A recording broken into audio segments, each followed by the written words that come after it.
আকাশের অবস্থা ভালো না। এ সকালে দিলাম দাদি আব্বু আব্বু করে। আসসালামু আলাইকুম আব্বু। ওয়ালাইকুম আসসালাম। এবারে তিরম করে আসো কে বাইর করে বাইর করে আসবি না, কার সোফরায় দাঁতের খিল কিন্তু ছড়ে গেলাম। কালার কি অন্য সময় আমি হাঁসের মাংস খাইছিলাম নেই। যাক গে, তুই আইসো কা ক। আব্বু একটা প্রশ্ন করুন। আবার প্রশ্ন করবি?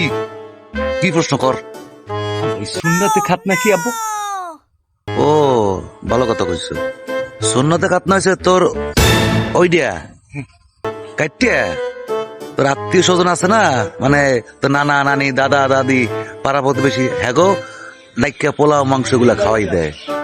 আব্বু তাই ওই ওইডু মাংস কি সব আত্মীয় স্বজন রই আব্বু? আবার বালাই কি অসভ্য রকম। এই তো যাবি না কোকসা পাশে লাঠি মারমু।